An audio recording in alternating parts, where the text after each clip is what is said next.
Welcome into Sports Idiot Nation. It is Pump Day. you know that's right. So we had to bring in Wayne Diesel, friend of the show. We're going to talk about building an NFL franchise. On a Wayne Head Wednesday. Yeah, let's do it. This is Sports Idiot Nation.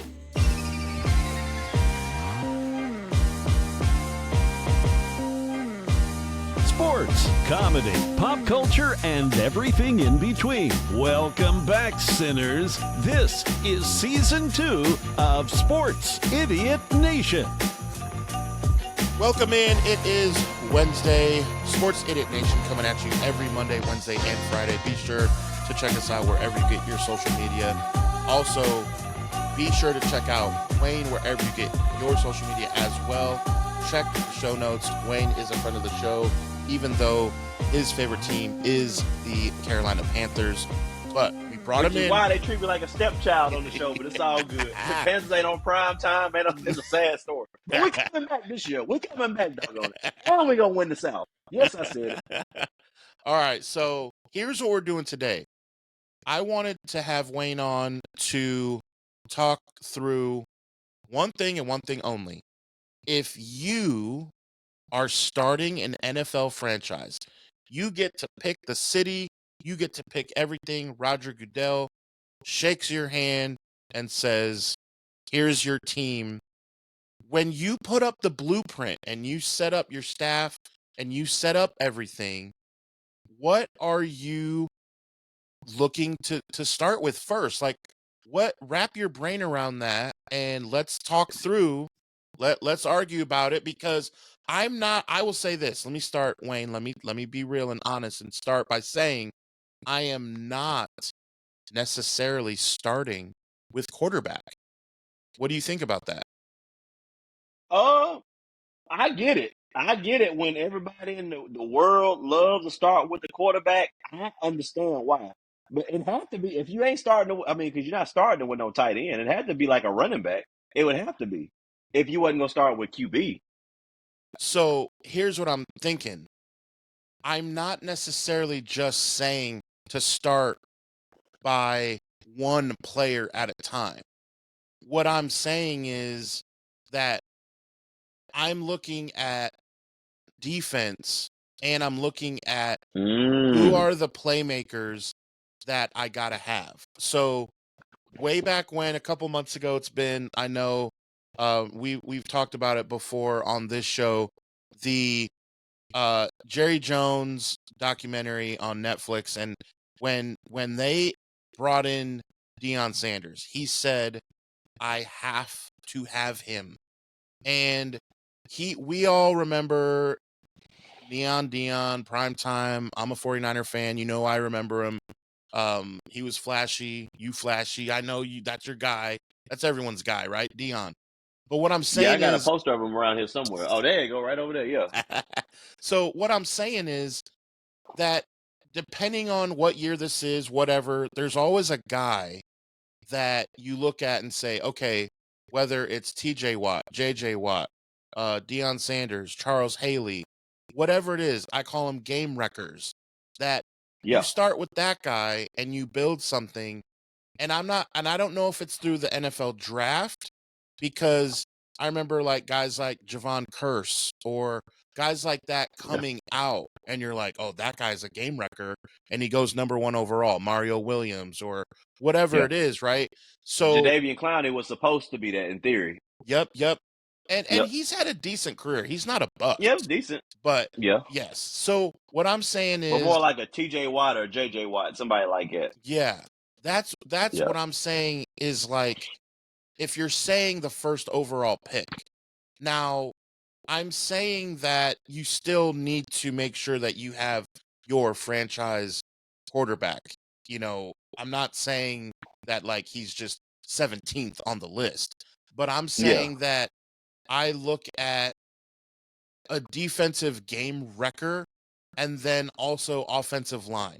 Those are my two major things that I'm thinking about. Quarterback is like, it's kind of like a duh, but this, I mean, I kind of wanted to get into a little bit more than than just the quarterback. So where are you doing playmakers? Where are you doing linemen? And are you doing defense first, offense first? Talk through what your mindset is. So with my mindset, I mean, first of all, I'd really want to say a wide receiver or a running back. I like where you're going. And like if I was going to start like that, and just for context, if I had the number one overall pick all time NFL, I would get Lawrence Taylor. He would I absolutely be knew my you were first going to pick. say that. Yeah, Lawrence It'd Taylor be is LT that 100%. guy. Oh yeah. But if I was going to start a defense, I mean, I'd have to go somebody like a Bruce Smith or LT, probably one of them too. Yeah. Because, matter of fact, I think Bruce Smith is like the all-time leader in sacks, if I'm not mistaken. He could At be. least he was at one time. Yeah, for sure. Yeah. I'm gonna have to look. But honestly, as basic as it may answer or be, dude, I probably will go quarterback. And I think it's because, I mean, if you look at most of the divisions now, today, they are usually the best team in that division does have a quarterback. So I would go QB and then protect them. So that'd be what? Your left tackle? QB and left tackle, then be like number one. So like a QB1 and like a Larry Allen or somebody like that. Yeah. You know what I mean? Somebody like that. And I don't think that's an accident. Like if you look at who the best team in the division is, the AFC North, it's either how you feel about Baltimore or Joe Burrow. You know, the AFC South. I think the Jacksonville Jaguars are going to win that. If you look at the NFC South, usually the best team, the best quarterback is the best in that division. I hate that it's like that, but it kind of is, and I got to protect that because they get the ball the most, they read the defense, and you know in building a franchise, a good QB, and as you protect it, you're set for like a good 10, 12, 15 years. You know what I mean? You're not going to have unless you got Jerry Rice, you're not going to have a wide receiver run for 15 years. And Emmitt Smith, you're not going to have somebody run the ball that long. Those so are I crazy, want something. Yeah, stuff that doesn't happen. Yeah. Outliers. And your QB is typically going to play longer than everybody else. So I want a position where I can have it stable and that can run the offense and knows the offense they can check out of everything. Because you can always have a two-back system or I'm more of a run the ball, run first type offense anyway. And one of the best defenses of all time, the Bears, we seen Dan Marino just pick them apart. He figured that 5-2 out. Well, I mean, nobody figured out for a year, but after that year, Dan Marino came through just get the ball out quick. Yeah. And with a good QB, you can utilize everything. Everything. Now, again, if you got a game record, that changes everything. And that's where Which is why I was like, well, I need that left tackle there too, because usually they're on that other side. So if you get that left tackle, that usually works out for them. So I can keep them upright. And even with a good, I mean, he's not going to disappear just like that. So even I got a QB and I know I got a Reggie White or a Greg Hardy or a Charles Johnson or a Clay Matthews, somebody like that coming at me, I can get that ball out of there quick, whether it be a receiver or a running back right there, just dump it off into the flats. A good QB is he might not make a play that's going to get you to the house, but he ain't going to get you negative yards. Right. You know what I mean? Or turn it over. I probably would go QB number one. I'm not as basic an answer as it is. No, that's fair. It's not my favorite. So here's what I was trying to figure out a way that I could call you out and say, but what about this? And all of my and I'll still use it, but it doesn't hold water because I'm gonna say things like Brad Johnson, Trent Dilfer, Jim McMahon. But if you look at it, those were not dynasties. They only won one random Super Bowl. Yeah. So that speaks to what you're saying. If Trent Dilfer would have won 3 Super Bowls in 5 years with Baltimore, I would have an argument. But when they win, it's just Could you imagine random. if Lamar Jackson was with on the 2000 Ravens? Man. It's wild, bro. It's been stupid. That is. You know, can you imagine if even if they had Joe Flacco, that would have been better than what they had. Trent Dilfer.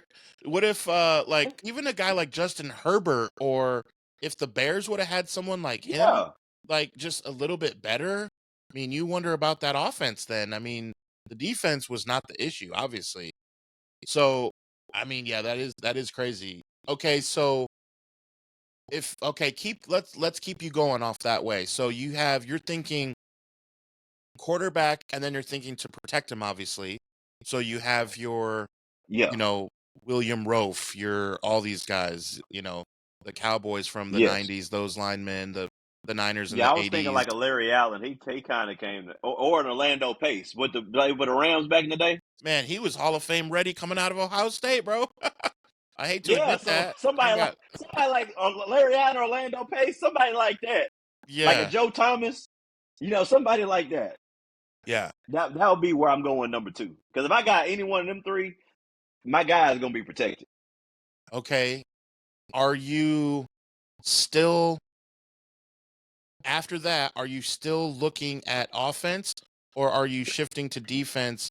And what position are you looking at? Now, now I'm looking for a dog. Looking for somebody that's gonna get you. Because I got a quarterback, but now guess what? I want to get your quarterback. So I'm looking at an edge rusher.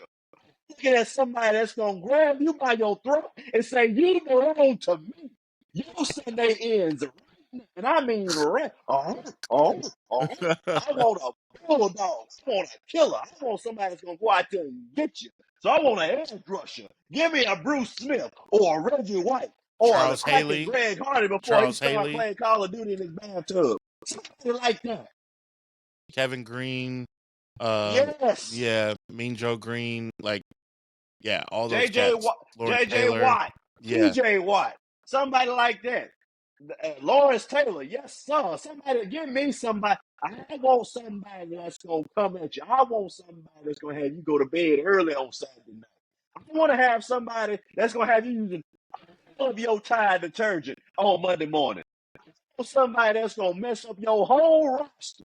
I want somebody on my team that say, "God damn, we need him drug tested immediately." I want him. That's who I want. Hallelujah. Yes. I want somebody that's gonna make you change the rule book talking about roughing the passer, and they look at it again and say, "No, that was a good hit." Yeah. I want somebody where you look at the QB, he make you look like that every time. He ain't looking straight. He looking right now. And you know who he looking at? He looking at that monster, that pit bull. Because you don't know where he at, guess what? He gonna be in your ass like a G-string.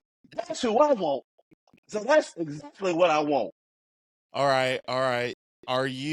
Tell me about a Marshall Falk / Debo.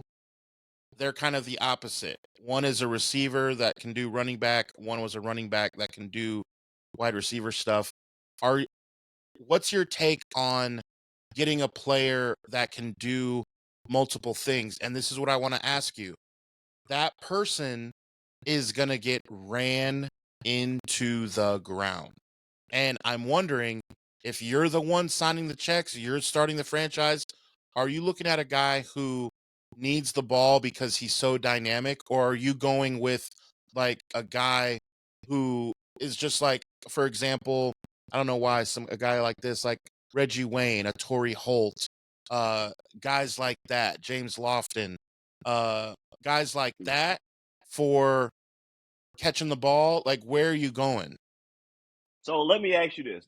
Here's basically what you just asked me. Would I rather have Christian McCaffrey or Ricky Williams? And I ask you, which one would you rather have? Because I would want Ricky Williams. That's basically what you just asked me. It's not, that's a, at first, I thought it was a no-brainer. And I was going to say, because look, he's both our guys. He played in Carolina and he played for the Niners. So Christian McCaffrey is like a no-brainer at first, but you have to remember what Ricky Williams did in the league. He did run wild. He did. Yes. And you could count on him when he wasn't, high. And it's like, so. Could you imagine if he was playing like now where all this stuff is kind of legal now? Man. So, man. So you're going, hands down, you're going Ricky. And I think I've thought about this. Not to take off the subject or nothing, but I really thought about this whole running back thing, because we see running backs get hurt more often. Some running backs. Like, I was looking at, like, how is it like a Christian or a Saquon can get broke down like that, but you get something like a Derrick Henry or a Nick. Well, Chubb's kind of an outlier because he had that knee thing. But like Yeah. you see these power backs that tend to stay all right, and so you would think it'd be the opposite. But if you notice where if you notice it, you think I'm noticing all them injuries like the Saquons and the Christians they get. It's more like soft tissue thing, which because of all that cutting and juking and all that. Whereas Henry and all these other power, but it's straight, power. Because football is a contact sport, and if I'm breaking it down as simple as this, I want the guy that's harder to bring down. Now, granted, it's something to be said about trying to catch C-Mac or Saquon too. So I mean, you do got to put hands on him. And Christian McCaffrey, it is not stated enough, and I'm preaching to the choir with you because you should know this as much as me. Yeah. It's knowing where the cutbacks, it's knowing the plays, it's knowing on the choice routes. There is no smarter running back in the game today than Christian McCaffrey. It just doesn't exist, and that means a lot too. So it's like that's kind of what came to mind as well. But I would take that power. I would take that because I mean, granted, I'm not gonna act like Derrick Henry or Earl Campbell got the hands like a Marshall Faulk or a C-Mac or even a LaDainian Thompson because LT was like that too. Yeah, he was the truth. But LT, even his best day, he wasn't better than Adrian Peterson. Here's a quick question. I'm all about derailing the show. I don't care about nothing about that. I'm gonna ask you point blank. Yeah. LT or Emmitt Smith? Yeah. Yeah, man. Had you asked me before that Cowboys documentary came out, I probably would have said LT. I know. But then I'm looking at Emmett because I really wasn't watching football then because I was like 2 when he was doing all that. So, Yeah. So I wasn't watching it. But you see game film and you see tapes and stuff, and just the longevity factor is a big deal. And you can't put all that's not lying. Right. And I was looking at an old game, like a highlight reel. It wasn't a Thanksgiving game, but they was building it out. It was in 1994. It was the Lions versus the Cowboys. And they was building out Barry versus Emmett. Mm-hmm. And so, of course, I'm going to watch this. Like, oh, man, let me go and get ready for this. So, first of all, the game was incredible. And they were just looking. And Emmett, I mean, he could really run the ball. All that's not lying. Because sometimes his line ain't nowhere in sight. Now, it's not like Barry. He ain't got a Detroit Lions type line. Yeah, I'm not going to ask that question because everyone's going to pick Barry. Right. I mean, that's... Yeah. But he knows how to make you miss. Emmett knew how to make you miss, and he knew how to be shifty enough. And in that game, he had 194 yards and, one touchdown. And I think the Lions ended up winning the game. And Barry, I mean, I'd take Barry over just about anybody. But as far as LT, I ain't gonna lie, dude. I think I'll take Emmett. It's tough, isn't it? I mean, if you had asked me before the documentary came out, I think I would have said LT. But just when you see LT, they just if he didn't have that, then he played a long time. But that's almost the same thing. Look, I'm gonna call LT and I'm gonna get him a documentary made, okay? So we can get some votes his way. Because you get Lorenzo Neal to talk about LT and those guys and Phillip Rivers, it might change our tune. I mean, LT was a touchdown. And he was so important. Like, they don't win those Super Bowl rings without him. Right. You know what I mean? I think they needed all three personally.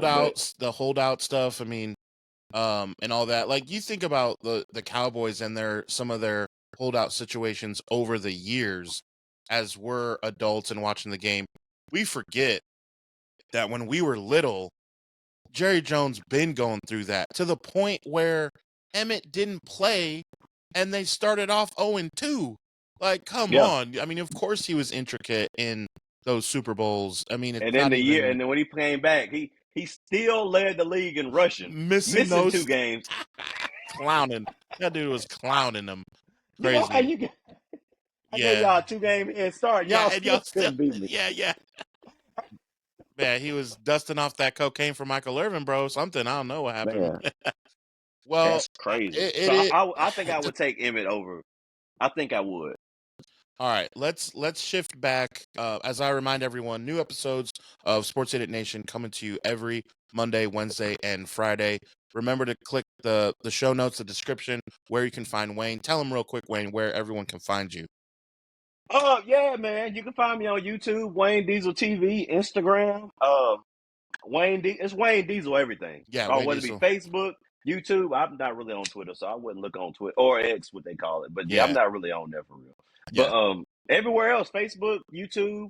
I'm gonna say Twitter, although I'm not on it for what I'm on it, but I don't post, so don't look for like live content. Yeah. But IG, TikTok. How did I get that? Yeah. Yep, we're on TikTok. So yeah, TikTok, and it's Wayne Diesel everything. Wayne You know, Diesel. I'm like Deion said, I ain't hard to find. Yeah, I love it. Yeah, I ain't come hard to find find. me. Yeah, I love it. I love it. Yeah, man. You know what time it is. All right, so let's get back to the lecture at hand. Yeah. Where are we at in defensive backs? Because like we talk about Deion, Rod Woodson is from Fort Wayne, Indiana, where I'm sitting right now. That's where Rod Woodson is from. Where Jesse Bates is from. You know, these guys, Jalen Ramsey, Revis Island, like where are you putting these guys, and are they next on your list, or are you going somewhere else? So we got QB out the way. We got the linebacker. I got my edge rusher. So after that, I'm looking at. Did we talked about the running back, didn't we? We did that. Yeah, but we kind of But do I talked get a wide running back receiver. before a corner? I Yeah, think see, I would take a running before I would do that. So where am I at? Far as that, honestly, I would probably look at that linebacker. I'd probably look at that linebacker spot next, because that's going to be the guy that's going to try to diagnose the offense. And that linebacker, a good linebacker, especially whether you got a Will, Mike, or a Sam line, either one, a good one, they're going to be able to read the defense, and they can drop back in coverage and help out that corner if you're playing a zone, or if you're playing, like a 5-2, or depending on how many linebackers you got. You can drop one off and then put that other line, or you could have one drop back and help a good linebacker. Well, so it's only so much yeah, safety help a linebacker is going to get. but But I you would go linebacker next. you said something interesting a couple years ago. Fred Warner covered CD Lamb and batted the ball away on a long pass play. And you're like, there is only 10 guys in the history of the game. Like Mike Singletary ain't doing that. Like there's not many. I might give the nod to your boy Keuchly, I was about to say, I was about to put that jersey on. he's very dude. I'm a Luke Kuechly fan, no question. He was everywhere. He was, man. Golly. He knew the play. I mean, good lord. But like, there's not many guys that can go cover a CD Lamb, Yeah. bro. Like, and Fred Warner did it. It was unreal. So it's like if you get a guy like that knows the play, a Clay Matthews that is so smart, Yeah. and then can cover everywhere. It's like, man, he is like a game wrecker, a game changer, and it helps the DBs. So you're going linebacker then. Yeah, I'm going linebacker, yeah. See, for me, I want to take away a part of the field that where you say, look, you're not thrown over there. Like you're not, because it's all bad things if you throw his way. And if there's a receiver in the first half that is, I remember a couple years ago, my Niners played the Vikings, and it was when JJ was hurt, and Jordan Addison somehow had 3 touchdowns. I'm like, how is this dude? He's not Justin Jefferson. Why is this dude clowning on us? If we had a guy that would just take away, he could blanket that guy if he's killing us in the first half and say, no more. Like, Deion or Rod Woodson, like whatever it is, right? So it just, to me, changes the dynamic, and you could have, of course, we want all good players at all good positions, It's not that I don't want a good linebacker. Of course, give me Patrick Yeah, Willis, you want Fred Warner. you want everything great. I mean, Yeah, come you want on. a kicker that can kick it 60 yards. You want a wide receiver that Yeah. can go for 303 yards Yeah, and come on. Of 4 course. touchdowns. You want a running back that's going to give you 8 yards a carry. We want all that. Yeah. No question. But I would go I guess next. the question is, what do you value? I guess that's really what you're asking. Like, do you value somebody that can cut off a whole side of the field, like, or do you value somebody that's going to really put pressure on your line of scrimmage? Now, me, I'd rather want somebody that's going to make it harder than that line of scrimmage. Me personally, because That's fair. if you having a bad day at the line of scrimmage, that busts up. You ain't even got time to look at the outside of the field because you already worried about that German Shepherd over here. Now you got this big killer sitting there looking at every move you do and diagnosing the play. And you don't know if he's going to drop back. You don't know if he's going to blitz. You don't know what he's going to do. And he might be he might mess around and be faking and disguising the coverage. He really might be showing blitz, but really might drop back into coverage. And now you done changed your whole offense on something that you thought you was looking at and it really wasn't. I want somebody like that. You know what I mean? So I would take that. That's why I would take that linebacker because I just think if you can really put pressure on that line of scrimmage, that's going to make everything so much harder, which is why I went edge rusher first, because if you can get to that QB, it's game over. And if I got that man trying to get to that QB and I got my linebacker playing mind games, showing all the different kind of things, or you don't know if he going to blitz too, shoot. I mean, it's going to make it hard. The trenches, that's just where I was looking at. The see what I mean? Yeah, the trenches are a big deal. I was just thinking the Niners, when they had Dana Stubblefield and Bryant Young with that 94 team, that was nutty. It was unfair that those were the two best guys in the league and they were side by side. It was not fair. Dana Stubblefield and Bryant Young, I mean, for that time frame, those were the two best dudes that you could have, and they were right next to each other. And you had Ken Norton Jr. and Gary Plummer, those guys, Merton Hanks. I mean, it was unreal. That team was unreal. Then you add Deion for a year. That's Super Bowl all the way. But yeah, the trenches are a huge deal. In football, whoever controls the line of scrimmage on either side of the ball usually wins the game. If you're the offense that can keep pushing that line, and if you're the defense, I mean, I think one of the best D lines of all time was with that 2003, 4 that Tampa Bay team where they had Warren Sapp and they had everybody, Simeon Rice and all them killers up there. Yeah. Well, what about the New York Giants? The NASCAR, they called it the NASCAR lineup. You had Justin Tuck, Strahan, O.C. Omenura, and Jason Pierre-Paul, was it? Or was he later? Man, that is 4. No, he was there. He was there before he blew off his finger, right? And he was going against Brady and Moss. That was like the highest scoring offense ever. And what happened? Get past 14. And what happened? That NASCAR That's what I'm saying. package. So I'm gonna put that pressure on the line of scrimmage every time. Every time. Man, we basically opened up a bigger can of worms than what we probably realized, to be honest. Like, this is crazy. Like, you kind of have respect for your GMs when you putting together a draft and then who's a bust, who's not. Do we keep this guy? You never know, because all these dudes look great in college. You just never know until. Yeah. I mean, you might have a beat on some people, but you really don't know. Not really. You just kind of hope for the best. Right. I go with, because if everybody knew, all these dudes would be going number 1 in the first round if they just knew. So I got one. Let's end on this. Okay. Let's talk grabbing players from college. So I can show you my I got a screenshot of a text to Miles from the show, Miles Behind Enemy Lines. I have a text in the first preseason game that Brock Purdy played. Before anyone knew who he was, I texted Miles and I said, "You watched. Brock Purdy can play." And what I knew is that Brock Purdy has played a lot of football, a lot in college. And he had that moxie. He had the way he commanded the huddle, the way that he was anticipating receivers open. In preseason, I'm telling you, I texted him and I said, watch out. This guy actually, our last string player, watch out. He can play.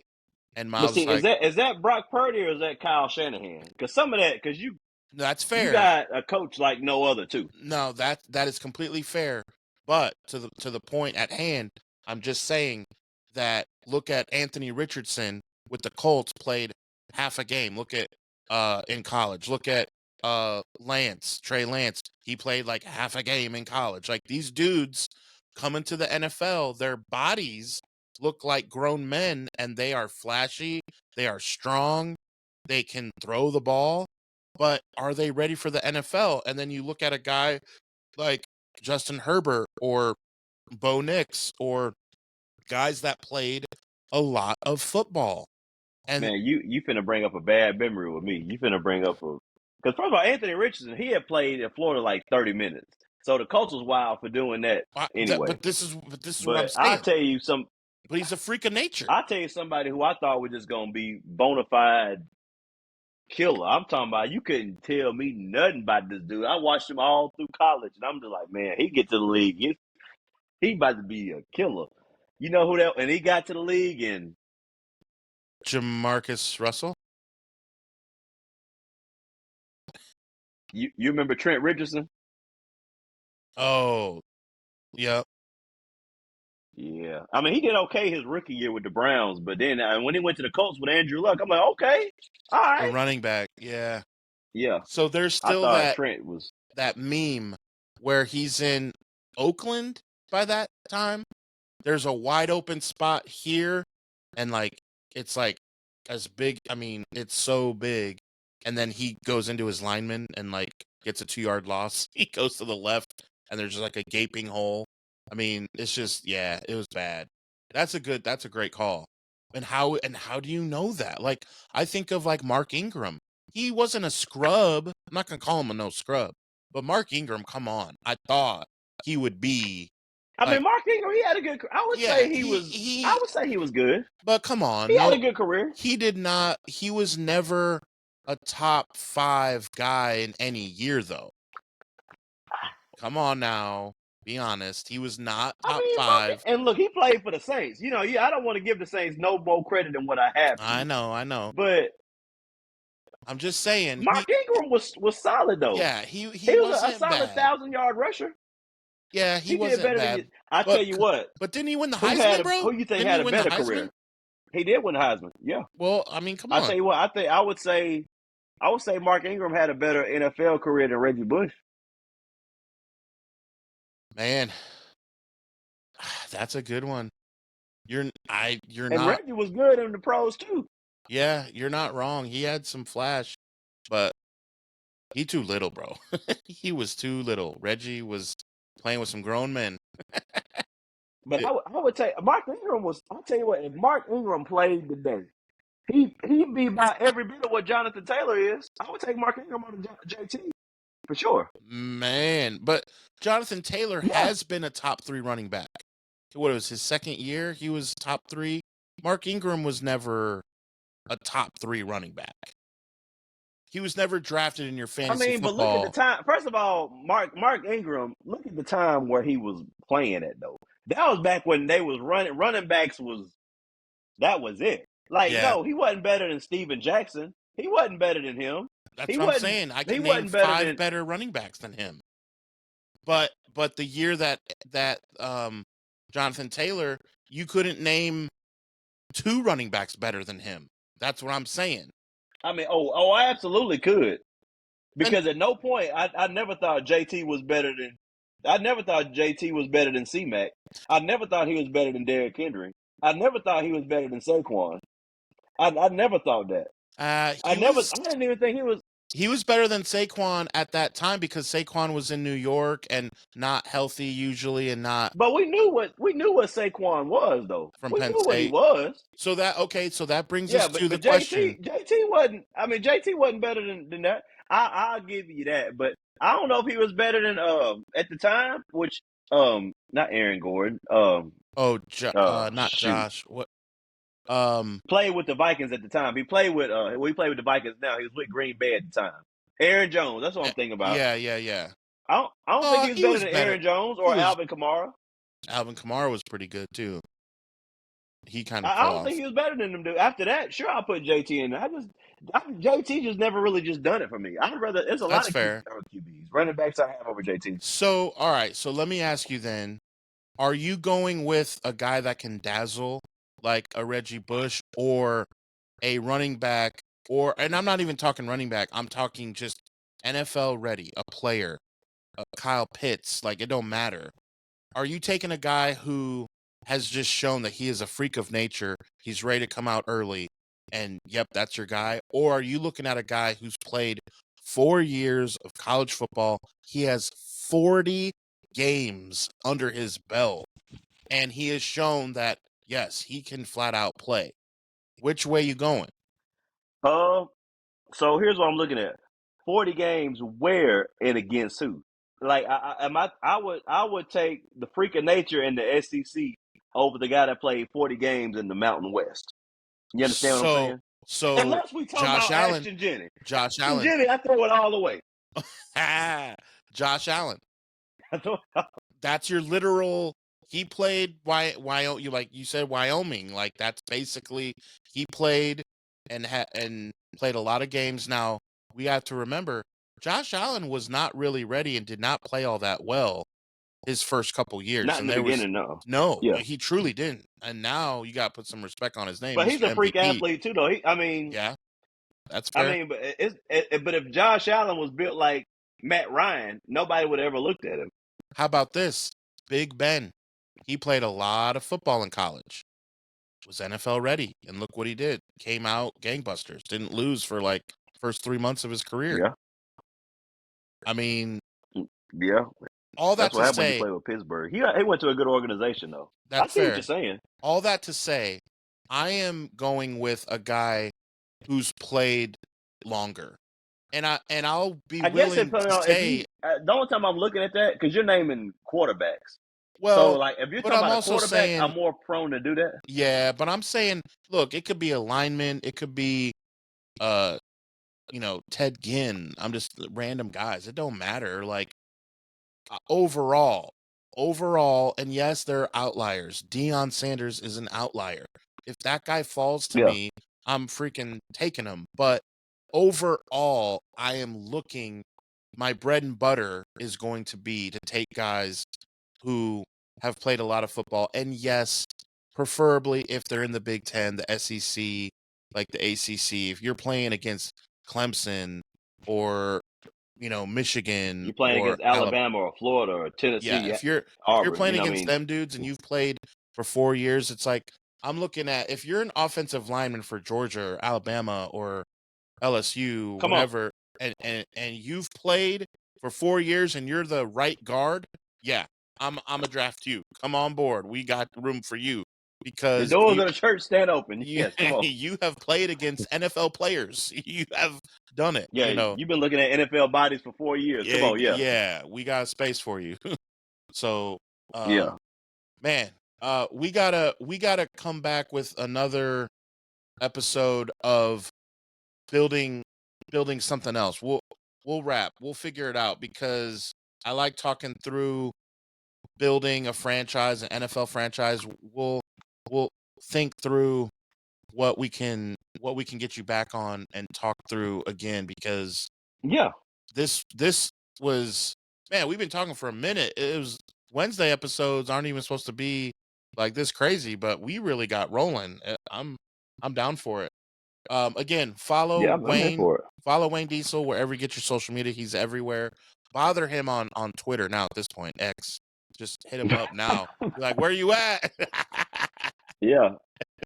I'm on Instagram. I'm on TikTok. I'm on YouTube. That's where I'm at. That's where I'm at. Man, holla to play when you see me in the streets. Man, and you know this. Come on now.